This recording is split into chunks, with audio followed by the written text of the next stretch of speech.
राधे कृष्णा दोस्तों, मैं आराधना आप सभी का आपके अपने यूट्यूब चैनल में स्वागत करती हूँ। फिर से एक नए वीडियो के साथ आप लोगों के समक्ष आ गई हूँ।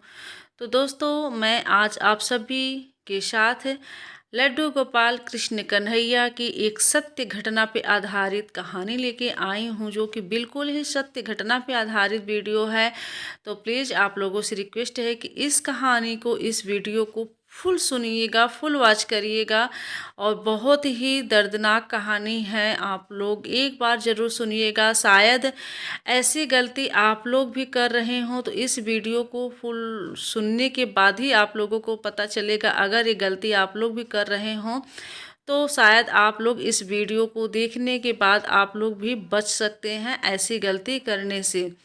तो दोस्तों, आज हम बात करेंगे मीनाक्षी जी की। मीनाक्षी जी बताती हैं कि वो मतलब कि एक बार जो है वो ना लड्डू गोपाल की बहुत ही मतलब कि अच्छे से सेवा करती थी। लड्डू गोपाल की बहुत मतलब प्रिय भक्त थी। लड्डू गोपाल को बहुत मानती थी। लड्डू गोपाल को मतलब सुबह शाम स्नान कराना, धूप दीप दिखाना और भोग लगाना, उनके भजन आरती वगैरह सो जो भी होता था उनसे सब कुछ करती थी लड्डू गोपाल का। तो लड्डू गोपाल का सुबह उठती थी तो सुबह सबसे पहले वो प्रातः का सारा काम छोड़ के पहले लड्डू गोपाल की सेवा करती थी, उनको भोग लगाती थी, स्नान कराती थी, धूप दीप दिखाती थी। सब कुछ करने के बाद ही तब वो दूसरा काम करती थी। तो लेकिन ना उनके साथ एक बहुत ही गलत हो रहा था, जो कि नहीं होना चाहिए था। तो उनके पास एक बेटा था, वो हो गया था लगभग 8-9 साल का हो गया था। वो बताती हैं कि उनका बेटा जो है 8 या 9 साल का था। तो उनका बेटा ना जैसे और बच्चों की अपेक्षा उनके बेटे की बुद्धि बहुत तीव्र नहीं थी। मतलब जैसे कहा जाता है ना कि बहुत लोगों की बुद्धि बहुत तेज विकास करती है, बहुत लोगों की बुद्धि मतलब कि धीरे विकास करती है। तो मंद बुद्धि का जैसे कहा जाए, वो मतलब वो बहुत चंचल नहीं था, बहुत तेज नहीं था, एकदम सुस्त सा रहता था उनका बेटा। बहुत मतलब कि बस एकांत में वो बैठा रहता था, न किसी से ज़्यादा बात न चीत, न खेल कूद में, न पढ़ाई में उसका मन नहीं लगता था। बस मतलब अजीब सा बिहेवियर वो करता रहता था। तो मतलब कि मीनाक्षी जी ना बहुत चिंतित होती थी। वो मतलब परेशान थी कि अब मैं अपने बच्चे के लिए क्या करूं। तो वो क्या करती थी, उनके मन में ये आया कि लड्डू गोपाल को जो भी मैं भोग लगाती हूँ, अगर मैं इस भोग को मैं अपने मतलब कि बेटे को डेली खिलाऊंगी तो शायद हमारा बेटा भी बहुत अच्छे से हो जाए। लड्डू गोपाल की कृपा से उसकी भी बुद्धि का विकास हो जाए और बच्चों के जैसा हमारा बच्चा भी रहने लगे।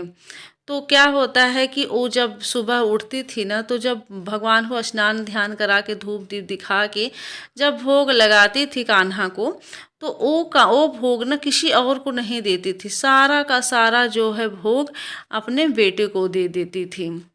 तो उनका बेटा जो है वो भोग अपने बेटे को खिलाती थी।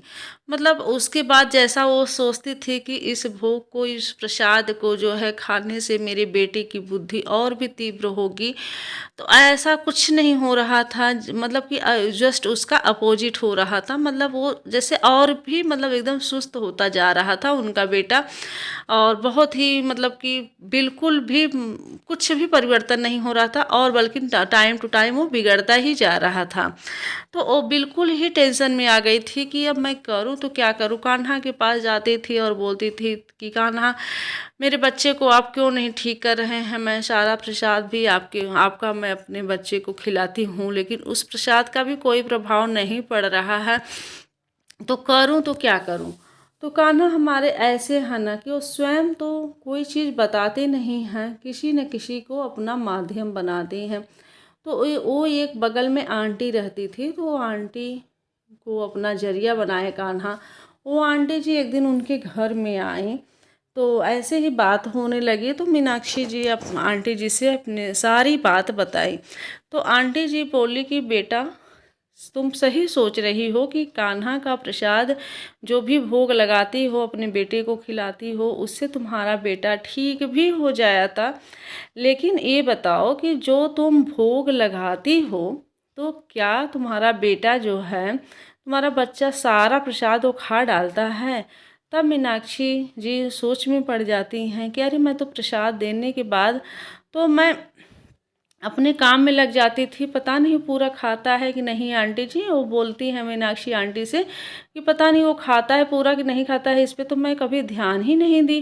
तब आंटी जी बोलती हैं कि देखो बेटा, प्रसाद भगवान का भोग है, मतलब भगवान का भोग का एक कण भी मतलब नाली में कूड़े में नहीं जाना चाहिए। उस प्रसाद को जो जब तुम अपने बेटे को खिलाती हो ना, तो उस पर ध्यान दिया करो। या तो तुम्हारा बेटा सारा प्रसाद खा डाले, या तो तुम उसको खुद खिलाओ प्रसाद को। अब वो प्रसाद छोड़ देता होगा तो ले जाके वो मतलब प्रसाद जूठे में चला जाता है, नाली में चला जाता है, कूड़े में चला जाता है, तो और दुष्परिणाम उसका होगा। उसका मतलब परिणाम अच्छा नहीं होगा, उसका परिणाम खराब ही होगा, क्योंकि भगवान के भोग का ये अपमान हो रहा है। इसलिए भगवान का कोई भी मतलब भगवान के भोग का कोई भी अच्छा प्रभाव तुम्हारे बेटे पे नहीं पड़ रहा है। इस बात का तुम्हें ध्यान देना चाहिए था। तब मीनाक्षी जी बहुत पछताईं, बहुत पछताईं, उनसे बहुत बड़ी भूल हो गई। क्योंकि देखिए पहले के टाइम में लोग भोग लगाते थे, प्रसाद का भोग लगाते थे, फिर वो भोग जब ग्रहण करते थे ना, तो उस बर्तन को भी लोग धुल के पी लेते थे। पहले के ज़माने के लोग ऐसे रहते थे, मतलब भगवान में इतनी ज़्यादा वो श्रद्धा थी ना कि वो सोचते थे कि ये प्रसाद का भोग मतलब बर्तन है, तो अगर ये जूठा इसमें थोड़ा भी रह जाएगा तो नाली में जाएगा, इसलिए वो पानी से धुल के उस सारे बर्तन को ही पी डालते थे। पहले के टाइम के लोग ऐसे रहते थे। तो ऐसे ही भगवान के भोग का हमें आदर करना चाहिए, सम्मान करना चाहिए। तो मीनाक्षी जी गई, अब कान्हा के सामने बैठ गए, उनसे बहुत माफ़ी मांगी कि कान्हा मेरे से बहुत बड़ी गलती हो गई, अब ऐसी गलती कभी भी नहीं करूँगी। अगले दिन से वो क्या करती हैं कि जब भी वो कान्हा को भोग लगाती थी, तो उसके बाद जो है अपने बेटे को बैठा के अपने हाथों से उस भोग को अपने बेटे को खिलाती थी। तो मतलब ऐसे करते करते उनको थोड़ा दिन बीता, और थोड़े टाइम में ही उनके बेटे में ऐसा परिवर्तन आया ना, ऐसा परिवर्तन आया कि मानो कोई चमत्कार हो गया हो। और ये चमत्कार किसी और का नहीं, हमारे कृष्ण कन्हैया, हमारे लल्ला, हमारे लड्डू गोपाला का था। मीनाक्षी जी का बेटा बिल्कुल ही ठीक हो गया, मतलब बहुत ही अच्छे से, जैसे सारे बच्चे रहते हैं ना वैसे ही वो भी अच्छे से हो गया। पढ़ाई लिखाई भी अच्छे से वो करने लगा, खेल कूद में भी अच्छा हो गया, मानो कि जैसे कोई चमत्कार हो गया है। सच्ची बता रही हूँ, मतलब कि ये कृष्ण कन्हैया की ही लीला है। कृष्ण कन्हैया चाहें तो बहुत कुछ कर सकते हैं, बस उनकी पूजा, उनकी भक्ति में बस आप विश्वास रखिए। विश्वास को जो है बिल्कुल भी आप डगमगाने मत दीजिएगा। विश्वास हमेशा अगर आपका बना रहेगा ना, तो यकीन मानिए कि कृष्ण कन्हैया एक न एक दिन आपके साथ हमेशा खड़े होने के लिए तैयार रहेंगे। बस आप लोग जो है सच्चे मन से उनकी पूजा करिए, उनकी उपासना करिए, आराधना करिए। तो दोस्तों इस वीडियो के ज़रिए मैं आप लोगों के तक यही पहुंचाने की कोशिश कर रही थी कि अगर आप लोग भी ये गलती कर रहे हों कि अपने बच्चे को या किसी और को भगवान का चढ़ाया हुआ भोग जो है दे रहे हैं, और वो बच्चा या कोई और खा नहीं रहा है, इधर उधर रख दे रहा है या कहीं फेंक दे रहा है, तो इसका गलत परिणाम निकलेगा। जान लीजिए अच्छा परिणाम नहीं होगा इसका, क्योंकि भगवान जो है नाराज़ हो जाएंगे।